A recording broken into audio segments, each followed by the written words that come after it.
So happy Introduction Day, everybody. It's Bob Trade Genius. It is Easter for those of us who have traditional names for things, but nevertheless, the Lord is risen, and those who do not follow Christ, I welcome you as well. So I want to start off with Twitter.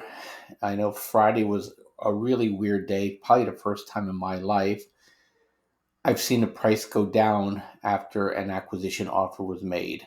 Now, my belief is that a lot of people YOLO this trade and put on 0 days to execute options, Friday options, trying to cash in. And when those things weren't happening, they had to close off their trade. When you close off your trade, the market makers can sell or short the stock. And I believe that's what happened. We saw a pop after market closed back up over 47. I know they adopted a poison pill, but Musk never said he was going to buy the company himself 100%. He said he was going to go in with partners. He likely anticipated this move with the poison pill, and also a white knight or a white hat acquirer might be in the offing too. So we're likely to get higher prices here next week on Twitter. A lot of speculation on what is Musk's end game here. Some people take him right at his word that he wants to fix Twitter. I know one thing for sure is that he's been consistent on freedom of speech and keeping the government or other plutocrats out of fostering and controlling opinion in this world. So I know he's going to give it a hard look.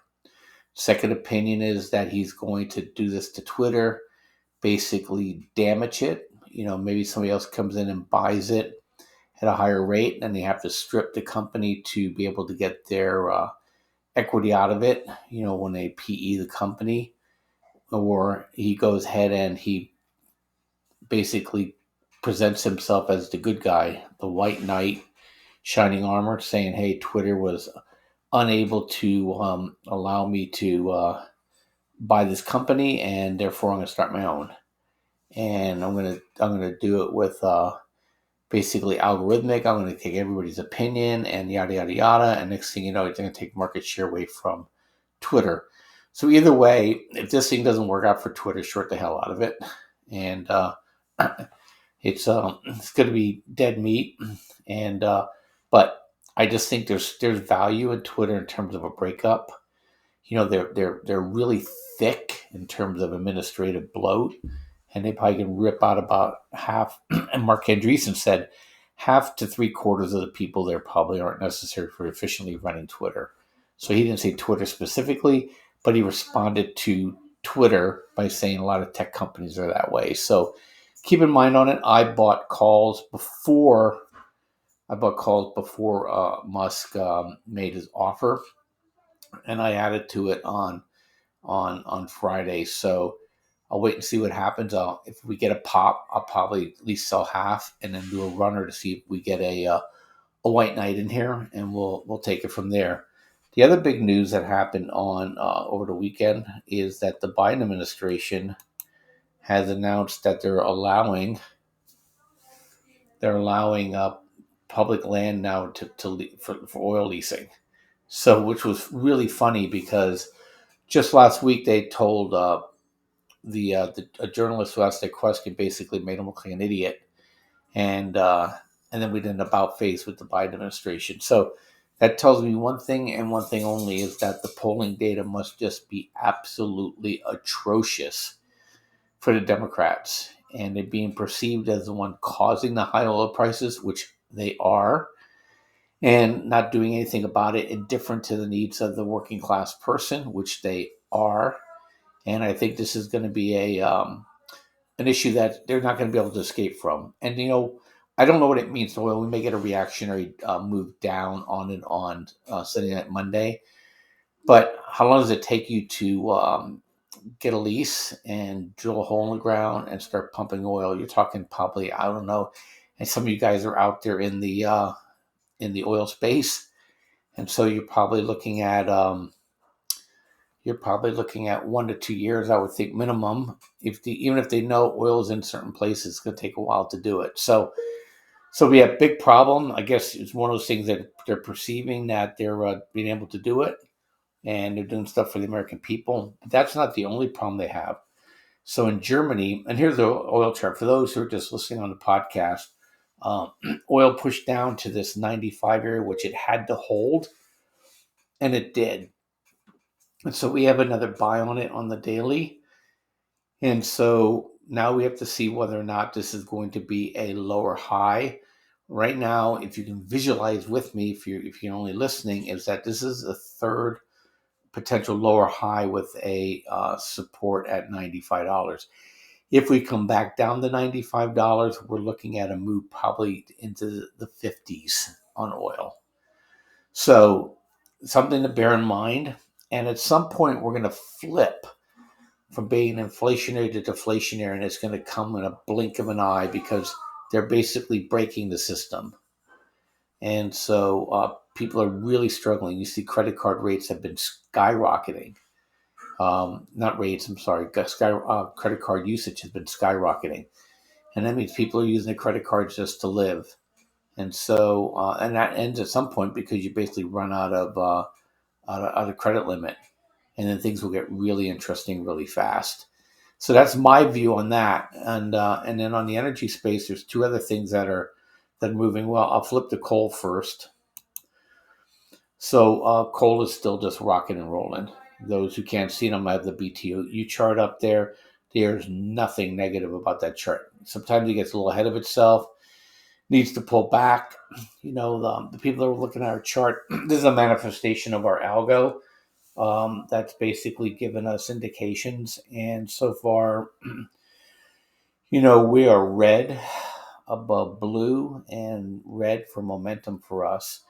And so we're overbought, but all that means is it could pull back slightly and go again. So right now it's all systems go for coal.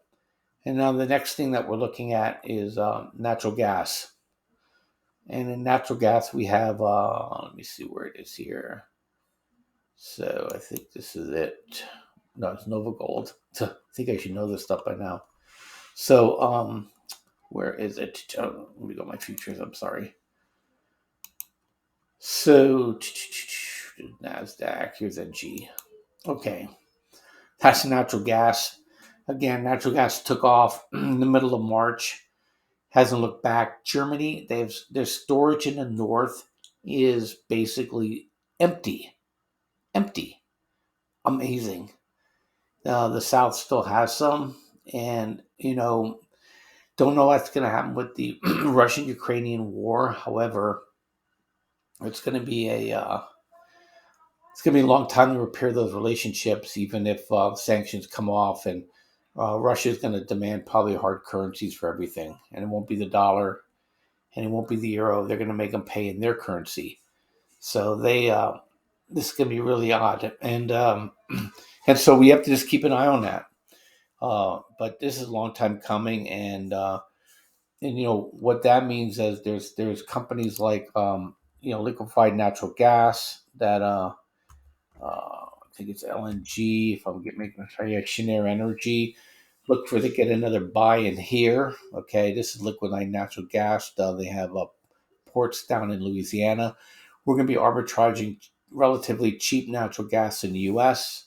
over to Europe, so we get to pay for Europe's folly once again. So, so anyway, keep an eye on Cheniere. Might be something of interest as well. But you know, my big fave, though, as you know, is we are looking at uranium, and I think right now we're reaching a point where we're getting public interest in uranium. All I saw on Twitter all weekend long was uranium, and so I have a big position in uranium. In fact, it's my personal largest. My wife's personal largest is in the E&Ps for many, many, many years. Um, but hers is basically reinvested dividends income. For me, it's all systems go speculation in Cameco. I do sell calls against it when it gets a bit overdone, but it's in rock and roll land right now. And my view is here. I talked about it on my last podcast. Those who can't see it is that there's a scale out on it if you're interested, but I'm looking for north of 50 for uranium. You guys can Google, look at uranium, what happened from 2002 to 2008. We're going to repeat that scenario, maybe plus, because we have a higher deficit and we have a higher need. And so it's going to get very interesting. I don't mess around too much with all the over the counter stuff. I do have can Alaska uranium. I have Quad U and I have CCJ. But you can go ahead and you can kind of peruse the OTCs. I know there's a lot in the Australian Stock Exchange, but those are good enough for me. And if it hits the price I want to hit, I'm a happy guy. So it'll be mortgage paid off and fat city for me if those prices get hit. So that's that on that front here. And then looking at the market a little bit, real quick on throw up SPY here. I'll do yes. Okay, everything I'm showing you is daily charts for those listening on the podcast. So the E-mini had really weird week last week, and it kind of caught me off guard for 2 days. I was kind of trading ass backwards. Usually the option week is a little bit more. You push one way, you push the other way, but they did basically a left, right, left, right, left, right market. I think we had all 4 days were trend days. That means we broke out of the original hourly range and we ran one direction or the other. And I think we had 3 down and 1 up, which is really weird. But I want to point people to, at least people who could see this. If you can't, there's basically a pattern that if it breaks the way it looks like it is, it's going to break down, and we're racing towards basically sub 4,000 here by the time the Fed meeting comes. So it's basically an angle off of a flag that we have in the E-mini on the daily. So that's something to keep an eye on. And I have an opposite flag on lithium, at least Lithium Americas, that keeping an eye on that one too. Push down, but I think you'll see lithium over $50. LAC will be over $50 by the time end of summer rolls around. There's going to be a big push. There could be a quid pro quo here with Congress that Biden opened up the public lands for the drilling of oil, and if he gets some of his Build Back Better renewal stuff approved, I wouldn't doubt that at all. He made the first step. We'll see if then he can roll Congress over because he did that. So I would imagine that would probably be the case.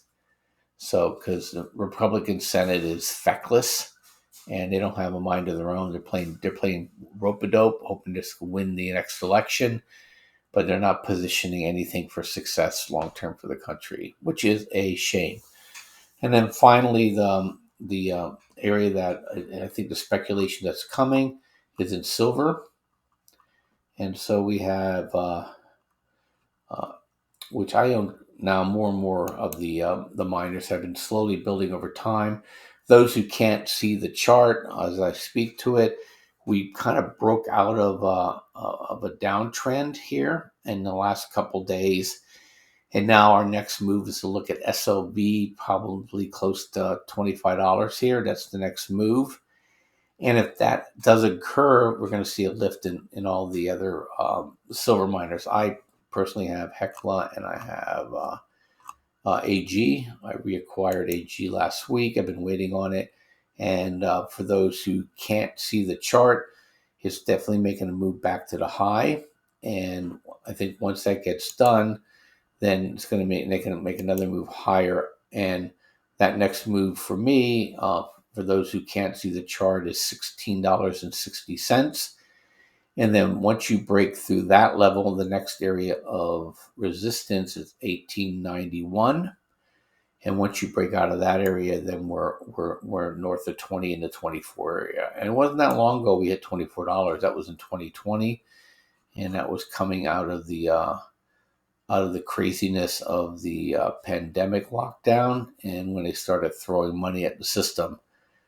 They didn't stop throwing money at the system, so it's kind of ironic that these guys got pushed down.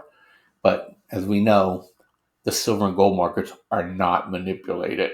So, but it looks like they can't hold the dike back any further. So, if you don't have positions in gold and silver and uranium, you're about ready to be left in the downtown after dark because the last buses are definitely pushing out right now.